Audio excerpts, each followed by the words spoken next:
Yeah? Yeah. Okay, well, my number one is Wolfenstein: The New Order on the PlayStation 4, also available on every other format under the sun. You haven't played this, have you? No. Okay, it's good. It's bordering on being very good. It's rock solid entertainment. My only issue with it really is that some of the reviews I'd read sort of had suggested that it was very, very interesting, and I don't find that at all. I think it's just, I mean, when I started playing, I just thought, God, I mean, it feels like we've been without AAA games for months, so it hasn't been that long at all. But sitting down with a big, brassy AAA shooter, it was so nice. But yeah, it's a refreshingly old-fashioned. I mean, it really is a throwback of a game. So I mean, there's no respawning health. You can dual wield ridiculously oversized rifles and LMGs. And it takes place in sort of those gothic old castles and prisons and stuff. And you're killing Nazis, which is just something that appeals to...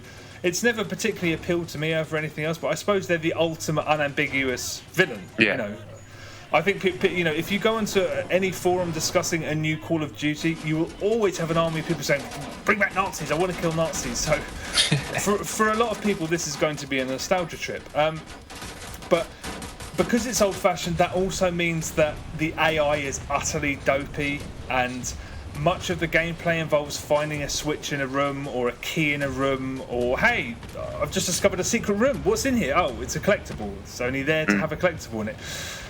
And there are some really antiquated design foibles in it. I mean, for example, there's one moment where an enemy gets trapped underneath a load of rocks that fall in front of you, so you shoot it. But it's a scripted sequence, and that enemy needs to come after you later, so it's invincible. But you've done all your ammo, which you needed, so, you know, there's a slightly dumb design choice. And then there's a bit where there's a couple of instances where this happened, actually, where I was being chased and I reached a fork so I could turn left or right. If you go one way, it instantly triggers a loading screen. It takes you back 60 seconds. You have to do it again and make sure you go the other way. So again, there's just some old-fashioned, slightly tedious sort of kinks in it, definitely. One of the best things about the game is the excellent upgrade system. You can only upgrade things through action. So if you want to equip your weapons faster, first you have to get a certain number of headshots.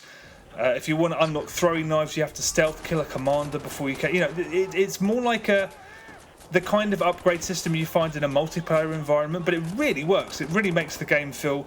You have this mental checklist of things you have to do, which is, you know, I do things like that in Battlefield, but not so much in the campaign. But it really does work.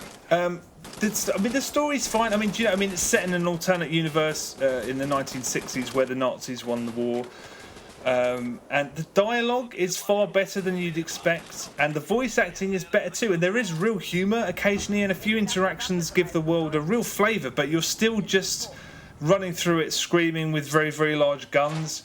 You know, I read some reviews that thought that there was some really interesting, an interesting exploration of what that reality might be like, and I didn't really find that. I found it very, very enjoyable, and yeah, there were moments of it that were surprisingly well written, but I don't think anything was, you know, nothing with it resonated. I just thought it was a far better game than I was expecting. Certainly, it's as unsophisticated as you could possibly expect. But it's solidly entertaining. I mean, I picked so many holes in it. The whole word, it reminded me of that phrase that Chris Rock uses when he's talking about jokes: "Respect the kill." When someone tells a joke, if you overanalyze it, or is it this, is it that? You know, you kind of demean its success. You kind of demean the fact that it was a funny joke. And the whole time I was playing Wolfenstein, I was making constant notes about cliches and places I'd been before in other games, and design kinks that should not have been, you know, should have been left in the last century. But despite all of those things, I pretty much loved every second of it. It's a completely rock solid piece of entertainment, and yeah, definitely recommended. All right. Yeah, that makes it sound more fun than I thought it was going to be. I mean, but that's the thing. It's fun. There's so much. I was sitting there going, "Yep, that's wrong. That's wrong. I've done that before. I've done that." But you can dismiss all of the elements all you like. The fucking game's just fun. It's a very, very good example of that genre. It's a throwback, definitely, but it's very entertaining.